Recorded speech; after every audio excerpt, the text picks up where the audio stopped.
ओम शांति। 12 फरवरी के बाबा के साकार महावाक्य हैं। बाबा ने कहा, मीठे बच्चे, तुम्हारे मुंहों की रगें अब टूट जानी चाहिए, क्योंकि यह सारी दुनिया विनाश होनी है। इस पुरानी दुनिया की किसी भी चीज में रुचि ना हो। बाबा ने प्रश्न पूछा, जिन बच्चों को रूहानी मस्ती चढ़ी रहती है उनका टाइटल क्या होगा? मस्ती किन बच्चों को चढ़ती है? बाबा ने कहा, रूहानी मस्ती में रहने वाले बच्चों को कहा जाता है मस्त कलंदर। वही कलगीधर बनते हैं। उन्हें राजाई पने की मस्ती चढ़ी रहती है। बुद्धि में रहता अभी हम फकीर से अमीर बनते हैं। मस्ती उन्हें चढ़ती जो रुद्रमाला में पिरोने वाले हैं। नशा उन बच्चों को रहता है जिन्हें निश्चय है कि हमें अब घर जाना है, फिर नई दुनिया में आना है। ओम शांति। रूहानी बाप रूहानी बच्चों से रूह रिहान कर रहे हैं। इसको कहा जाता है रूहानी ज्ञान रूहों प्रति। रूह है ज्ञान का सागर। मनुष्य कभी ज्ञान का सागर नहीं हो सकते। मनुष्य हैं भक्ति के सागर। हैं तो सभी मनुष्य। जो ब्राह्मण बनते हैं वह ज्ञान सागर से ज्ञान लेकर मास्टर ज्ञान सागर बन जाते हैं। फिर देवताओं में ना भक्ति होती है ना ज्ञान होता है। देवताएं यह ज्ञान भी नहीं जानते। ज्ञान का सागर एक ही परमपिता परमात्मा है, इसलिए उनको ही हीरे जैसा कहेंगे। वही आकर कोड़ी से हीरा, पत्थर बुद्धि से पारस बुद्धि बनाते हैं। मनुष्यों को कुछ भी पता नहीं है। देवता ही फिर आकर के मनुष्य बनते हैं। देवताएं बने श्रीमत से। आधा कल्प वहां कोई के मत की दरकार नहीं। यहाँ तो ढेर गुरुओं की मत लेते रहते हैं। अब बाप ने समझाया है, सतगुरु की श्रीमत मिलती है। खालसे लोग कहते हैं सतगुरु अकाल, उसका भी अर्थ नहीं जानते। पुकारते भी हैं सतगुरु अकाल मूरत, अर्थात सदगति करने वाला अकाल मूरत। अकाल मूरत परमपिता परमात्मा को ही कहा जाता है। सतगुरु और गुरु में भी रात दिन का फर्क है। वह ब्रह्मा का दिन और रात कह देते, ब्रह्मा का दिन ब्रह्मा की रात, सो जरूर कहेंगे ब्रह्मा पुनर्जन्म लेते हैं। ब्रह्मा सो यह देवता विष्णु बनते हैं। तुम शिव बाबा की महिमा करते हो, उनका हीरे जैसा जन्म है। अभी तुम बच्चे गृहस्थ व्यवहार में रहते हुए पावन बनते हो। तुम्हें पवित्र बन फिर यह ज्ञान धारण करना है। कुमारियों को तो कोई बंधन नहीं है। उन्हें सिर्फ माँ बाप व भाई बहन की स्मृति रहेगी। फिर ससुर घर जाने से 2 परिवार हो जाते हैं। अब बाप तुमको कहते हैं अशरीरी बन जाओ। अब तुम सबको वापस जाना है। तुमको पवित्र बनने की युक्ति भी बताता हूँ। पतित पावन मैं ही हूँ। मैं गारंटी करता हूँ, तुम मुझे याद करो तो इस योग अग्नि से तुम्हारे जन्म जन्मांतर के पाप भस्म हो जाएंगे। जैसे पुराना सोना आग में डालने से उनसे खाद निकल जाती है, सच्चा सोना रह जाता है। यह भी योग अग्नि है। इस संगम पर ही बाबा यह राजयोग सिखलाते हैं, इसलिए उनकी बहुत महिमा है। राजयोग तो भगवान ने सिखाया था, वह सब सिखाना चाहते हैं। विलायत से भी सन्यासी लोग बहुतों को ले आते हैं।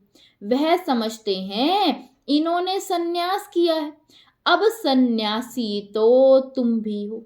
परंतु बेहद के सन्यास को कोई जानते नहीं। बेहद का सन्यास तो एक ही बाप सिखलाते हैं। तुम जानते हो यह पुरानी दुनिया खत्म होने वाली है। इस दुनिया की कोई चीज भी हमारी रुचि नहीं रहती। फलाने ने शरीर छोड़ा जाकर के दूसरा लिया पाइप बजाने के लिए। हम फिर रोएं क्यों, मोहों की रग निकल जाती है। हमारा संबंध टूटा है, अब नई दुनिया से जुड़ा है। ऐसे बच्चे पक्के मस्त कलगीधर होते हैं। तुम्हारे में राजाई पने की मस्ती है, बाबा में भी मस्ती है ना। हम ये कलगीधर जाकर के बनेंगे, फकीर से अमीर बनेंगे। अंदर में मस्ती चढ़ी हुई है, इसलिए मस्त कलंदर कहते हैं। इनका तो साक्षात्कार भी करते हैं। तो जैसे इनकी मस्ती चढ़ी हुई है, तुमको भी चढ़नी चाहिए। तुम भी रुद्र माला में पिरोने वाले हो। जिनको पक्का निश्चय हो जाता है उनको नशा चढ़ेगा। हम आत्माओं को अब घर जाना है, फिर नई दुनिया में आएंगे। इस निश्चय से जो इनको भी देखते हैं तो उनको बच्चा देखने में आता है, श्री कृष्ण देखने में आता है। कितना शोभनीक है। श्री कृष्ण तो यहाँ है नहीं, उनके पिछाड़ी कितने हैरान होते हैं। झूले बनाते, उनको दूध पिलाते हैं। वह है जड़ चित्र, यह तो है रियल। इनको भी यह निश्चय है कि हम बालक बनेंगे। तुम बच्चियां भी दिव्य दृष्टि में छोटा बच्चा देखती हो, इन आंखों से तो देख ना सके। आत्मा को जब दिव्य दृष्टि मिलती है तो शरीर का भान नहीं रहता। उस समय अपने को महारानी और उनको बच्चा समझेंगे। यह साक्षात्कार भी इस समय बहुतों को होता है।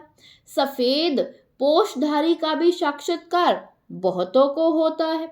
फिर उनको कहते हैं तुम इनके पास जाओ, ज्ञान लो तो ऐसा प्रिंस बनेंगे। यह जादूगरी ठहरी ना। सौदा भी बहुत अच्छा करते हैं, कोड़ी लेकर हीरा मोती देते हैं। हीरे जैसा तुम बनते हो, तुमको शिव बाबा हीरे जैसा बनाते हैं, इसलिए बलिहारी उनकी है। मनुष्य ना समझने के कारण जादू जादू कह देते हैं। जो आश्चर्यवत भागंती हो जाते हैं वह जाकर उल्टा सुल्टा सुनाते हैं। ऐसे बहुत ट्रेटर बन जाते हैं। ऐसे ट्रेटर बनने वाले उच्च पद पा नहीं सकते। उनको कहा जाता है गुरु का निंदक ठोर ना पाए। यहाँ तो सत्य बाप है ना, यह भी अभी तुम समझते हो। मनुष्य तो कह देते वह युगे युगे आता है। अच्छा 4 युग हैं, फिर 24 अवतार कैसे कह सकते हैं। फिर कहते ठिक्कर भीतर कण कण में परमात्मा है, तो सब परमात्मा हो गए। बाप कहते हैं मैं कोड़ी से हीरा बनाने वाला, मुझे फिर ठिक्कर भीतर में ठोक दिया है। सर्वव्यापी है, गोया सब में है, फिर तो कोई वैल्यू ना रही। मेरा कैसा अपकार करते हैं। बाबा कहते यह भी ड्रामा में नूंद है। जब ऐसे बन जाते हैं तब फिर बाप आकर उपकार करते हैं, अर्थात मनुष्य को देवता बनाते हैं। वर्ल्ड की हिस्ट्री ज्योग्राफी फिर रिपीट होगी। सतयुग में फिर यह लक्ष्मी नारायण ही आएंगे, वहां सिर्फ भारत ही होता है। शुरू में बहुत थोड़े देवताएं होंगे, फिर वृद्धि को पाते पाते 5000 वर्ष में देखो कितने हो गए हैं। अभी यह ज्ञान और कोई की बुद्धि में है नहीं, बाकी है भक्ति। देवताओं के चित्रों की महिमा गाते हैं, यह नहीं समझते कि यह चैतन्य में है। फिर कहाँ गए। चित्रों की पूजा करते हैं, परंतु वह है कहाँ। उनको भी तमो प्रधान बन फिर सतो प्रधान बनना है, यह कोई की बुद्धि में नहीं आता। ऐसे तमो प्रधान बुद्धि को फिर सतो प्रधान बनाना बाप का ही काम है। यह लक्ष्मी नारायण पास्ट हो गए हैं, इसलिए इन्हों की महिमा है। ऊंचे ते ऊंचा एक ही भगवान है, बाकी तो सब पुनर्जन्म लेते हैं। ऊंचे ते ऊंचा बाप ही सबको मुक्ति जीवन मुक्ति देते हैं। वह ना आते तो और ही वर्थ नोटा पैनी तमो प्रधान बन पड़ते। जब यह राज्य करते थे तो वर्थ पाउंड थे, वहां कोई पूजा आदि नहीं करते थे।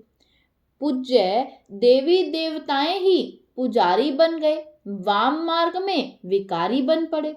यह किसी को भी पता नहीं कि यह संपूर्ण निर्विकारी थे।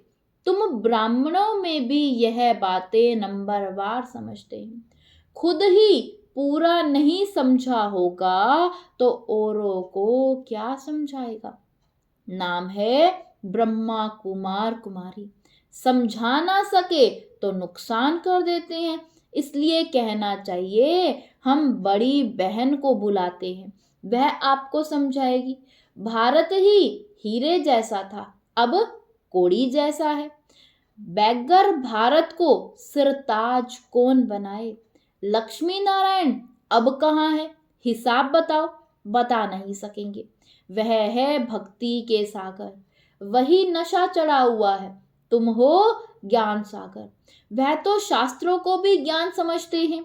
बाप कहते हैं शास्त्रों में है भक्ति की रस्म रिवाज। जितनी तुम्हारे में ज्ञान की ताकत भरती जाएगी तो तुम चुंबक बन जाएंगे, तो फिर सबको कशिश होगी। अभी नहीं है, फिर भी यथा योग यथा शक्ति जितना बाप को याद करते हैं, ऐसे नहीं सदैव बाप को याद करते हैं, फिर तो यह शरीर भी ना रहे। अभी तो बहुतों को पैगाम देना है, पैगंबर बनना है। तुम बच्चे ही पैगंबर बनते हो और कोई नहीं बनते। क्राइस्ट आदि आकर के धर्म स्थापन करते हैं, उनको पैगंबर नहीं कहा जाएगा। क्रिश्चियन लोग धर्म स्थापन किया और तो कुछ नहीं किया। वह किसी के शरीर में आया, फिर उनके पिछाड़ी दूसरे आते हैं। यहाँ तो यह राजधानी स्थापन हो रही है। आगे चल तुम सबको साक्षात्कार होगा। हम क्या क्या बनेंगे, यह हमने विकर्म किया। साक्षात्कार होने में देरी नहीं लगती। काशी कलवट खाते थे, एकदम खड़ा होकर कुएं में कूद पड़ते थे। अभी तो गवर्नमेंट ने बंद कराया है। वह समझते हैं हम मुक्ति को पाएंगे।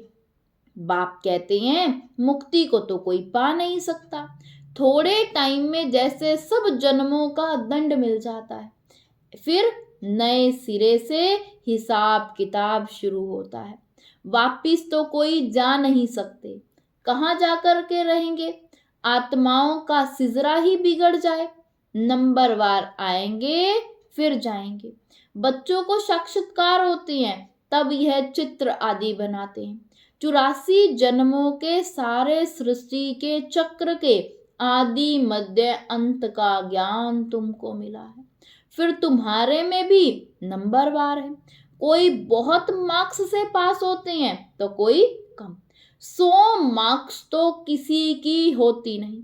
100 है ही एक बाप की, वह तो कोई बन ना सके। थोड़ा थोड़ा फर्क पड़ जाता है ना, एक जैसे भी बन ना सके। कितने ढेर मनुष्य हैं, सबके फीचर्स अपने अपने हैं। आत्माएं सबकी कितनी छोटी बिंदी हैं, मनुष्य कितने बड़े बड़े हैं, परंतु फीचर्स एक के ना मिले दूसरे से। जितनी आत्माएं हैं उतनी ही फिर होंगी, तब तो वहां घर में रहेंगी। यह भी ड्रामा बना हुआ है, इसमें कुछ भी फर्क नहीं हो सकता। एक बार जो शूटिंग हुई वही फिर देखेंगे। तुम कहेंगे 5000 वर्ष पहले भी हम ऐसे मिले थे। एक सेकंड भी कम जास्ती नहीं हो सकता। ड्रामा है ना। जिसको यह रचता और रचना का ज्ञान बुद्धि में है, उनको कहा जाता है स्वदर्शन चक्रधारी। बाप से ही यह नॉलेज मिलती है। मनुष्य को यह ज्ञान दे ना सके। भक्ति सिखलाते हैं मनुष्य, ज्ञान सिखलाता है एक बाप। ज्ञान का सागर तो एक ही बाप है ना। फिर तुम ज्ञान नदियां बनती हो। ज्ञान सागर और ज्ञान नदियों से ही मुक्ति जीवन मुक्ति मिलती है। वह तो है पानी की नदियां। पानी तो सदैव है ही, ज्ञान मिलता ही है संगम पर। पानी की नदी तो भारत में बहती है, बाकी तो इतने सब शहर खत्म हो जाते हैं, खंड ही नहीं रहते। बरसात तो पड़ती होगी, पानी पानी में जाकर पड़ता है, यही भारत होगा। अभी तुमको सारी नॉलेज मिलती है, यह है ज्ञान, बाकी है भक्ति। हीरे जैसा एक ही शिव बाबा है जिसकी जयंती मनाई जाती है। पूछना चाहिए शिव बाबा ने क्या किया। वह तो आकर पतितों को पावन बनाते हैं, आदि मध्य अंत का ज्ञान सुनाते हैं। तब तो गाया जाता है ना, ज्ञान सूर्य प्रगटा, अज्ञान अंधेर विनाश। ज्ञान से दिन, भक्ति से रात होती है। अब तुम जानते हो, हमने 84 जन्म पूरे किए, अब बाबा को याद करने से पावन बन जाएंगे, फिर शरीर भी पावन मिलेगा। तुम सब नंबरवार पावन बनते हो। कितनी सहज बात है। मुख्य बात है याद की। बहुत हैं जिन्हें अपने को आत्मा समझ बाप को याद करना भी नहीं आता है, फिर भी बच्चे बने हैं तो स्वर्ग में जरूर आएंगे। इस समय के पुरुषार्थ अनुसार ही राजाई स्थापन होती है। अच्छा, मीठे मीठे सिकी लदे बच्चों प्रति माता पिता बाप दादा का याद प्यार और गुड मॉर्निंग। रूहानी बाप की रूहानी बच्चों को नमस्ते। धारणा के लिए मुख्य सार है, फर्स्ट पॉइंट, सदा इसी नशे में रहना है कि हम मास्टर ज्ञान सागर है। स्वयं में ज्ञान की ताकत भरकर चुंबक बनना है, रूहानी पैगंबर बनना है। सेकंड पॉइंट, कोई ऐसा कर्म नहीं करना है जिससे सतगुरु बाप का नाम बदनाम हो। कुछ भी हो जाए लेकिन कभी भी रोना नहीं है। वरदान दिया बाबा ने आज, सत्यता के फाउंडेशन द्वारा चलन और चेहरे से दिव्यता की अनुभूति कराने वाले सत्यवादी भव। सत्यता के फाउंडेशन द्वारा चलन और चेहरे से दिव्यता की अनुभूति कराने वाले सत्यवादी भव। दुनिया में अनेक आत्माएं अपने को सत्यवादी कहती व समझती हैं, लेकिन संपूर्ण सत्यता पवित्रता के आधार पर होती है। पवित्रता नहीं तो सदा सत्यता नहीं रह सकती। सत्यता का फाउंडेशन पवित्रता है और सत्यता का प्रैक्टिकल प्रमाण चेहरे और चलन में दिव्यता होगी। पवित्रता के आधार पर सत्यता का स्वरूप स्वतः और सहज होता है। जब आत्मा और शरीर दोनों पावन होंगे तब कहेंगे संपूर्ण सत्यवादी, अर्थात दिव्यता संपन्न देवता। स्लोगन है, बेहद की सेवा में बिजी रहो तो बेहद का वैराग्य स्वतः ही आएगा। बेहद की सेवा में बिजी रहो तो बेहद का वैराग्य स्वतः ही आएगा। ओम शांति।